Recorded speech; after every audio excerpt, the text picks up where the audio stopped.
Right, so that's yet another picture of the Jewel Tower. And so this is really part of all that now remains of the old Palace of Westminster, which burnt down in not Victorian times, in 1834. Talk more about that later on. What I'd like to do now is, as I say, talk a bit about King John. King John, who reigned from 1199 to 1216. He was not reckoned to be one of our best kings. In fact, he was considered to be one of the worst.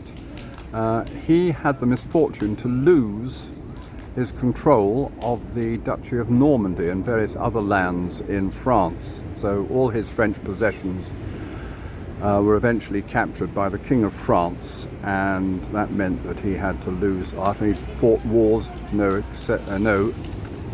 prospect of success, and wars cost a great deal of money. So in order to raise the money to fight the wars, he had to resort to all sorts of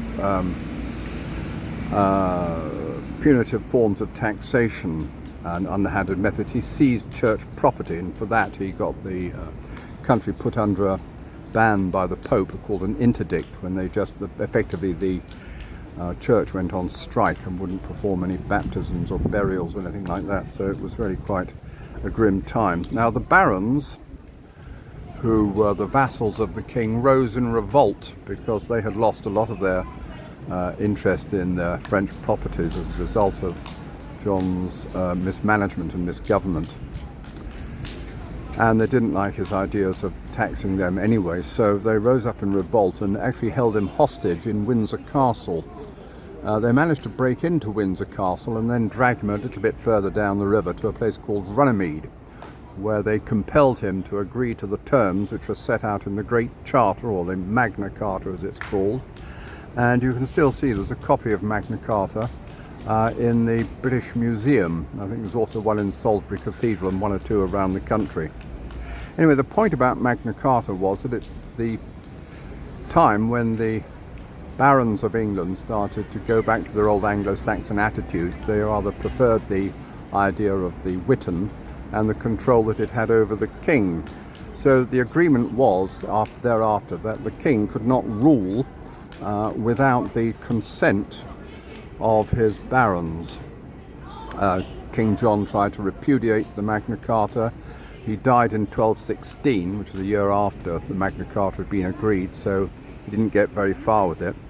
And then we had an invasion from France in the form of Prince Louis, and in order to assert the right of Henry III to the throne, Henry III agreed to reissue the Magna Carta in order to gain the support of his barons against the French prince.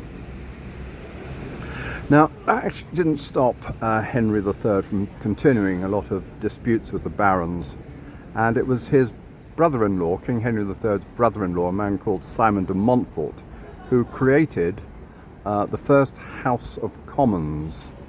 And what he did was he summoned 2 knights from each shire and 2 burgesses from each town and city to sit in a chamber to discuss the affairs of the kingdom.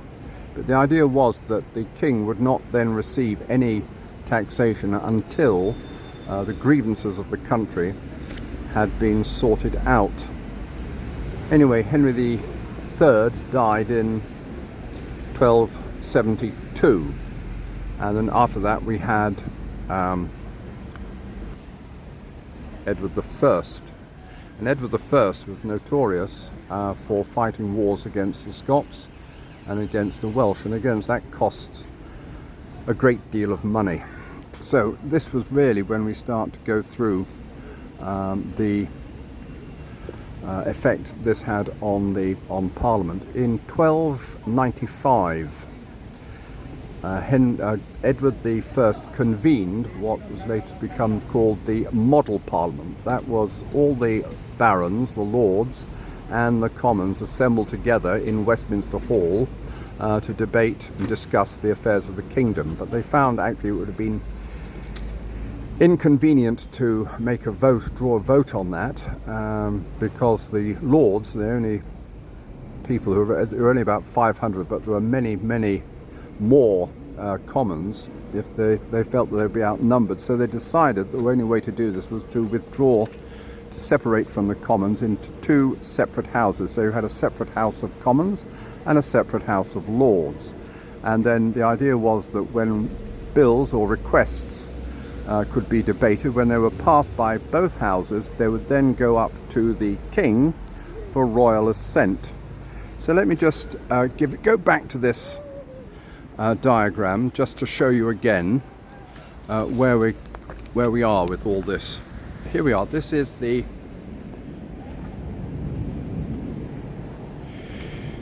come back to this diagram, and again I am kneeling down, so I'm not going to be doing this for very long. Jewel Tower is here. We have the old palace yard, the new palace yard, and the Parliament itself now was the House of Commons and the House of Lords. The House of Commons met in the chapter house of Westminster Abbey. That's where they did all their deliberations. They chose one of their members to act as a speaker. That was a chairman and somebody who would represent the House of Commons to the King. So he had very special privileges. You also had the House of Lords here. They met in a separate chamber. And as I say, the idea was that both houses had to agree on the legislation before it could go up to the King, and the King then had to give it its royal assent. That wasn't necessarily assumed. Sometimes the King might not assent to it, but most of the time they did. Anyway, this was 1295. Now just before that, you can't actually see it on this diagram because it wasn't nearly as tall as it is now, but they built a clock tower in 1290. And from that time onwards, really, they started to use Westminster Hall here as the central law courts, royal courts of justice in Westminster Hall. And this is really the way things continued for some about 100 or so years later. That was right up until the time of the Wars of the Roses. I'm going to get up, and it's going to be difficult because excuse me, bear with me. Thank you very much indeed, ladies and gentlemen. So we had the Plantagenet dynasty sort of peter out. There was Richard II.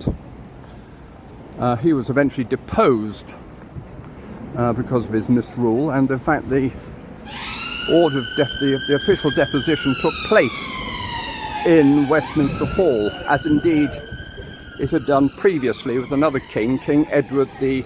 The reason why they were deposed was on account of their failure to keep to the terms of the coronation oath. This is the oath that the king or the queen takes at the time of the coronation to govern the country according to the laws of the country, and if they fail to do that, well then effectively the contract is broken, and the king is, or the queen, would be the queen, would be deposed. So far it has really only been Edward II and Richard II. Now that is Westminster Hall directly in front of you with that very large window. This is all added to with Victorian decoration. Let me just go around here, because what I want to do is show you the chapter house, which was the original meeting place, for the House of Commons. As I say, the members used to meet here to discuss their affairs, and they would elect one of them to be what we call the Speaker. And there still is a Speaker who chairs the meetings of the House of Commons, but he doesn't speak. I know that sounds rather strange. He actually is supposed to be politically neutral, so he doesn't engage in the debates. But it was the Speaker who stood up for the House of Commons, and on that account he had a number of privileges. Now here again you can see the chapter house, the outside of the chapter house on Westminster Abbey, and this was the original House of Commons for many, many years, until the time when Henry VIII decided to move out of the Palace of Westminster into the Palace of Whitehall.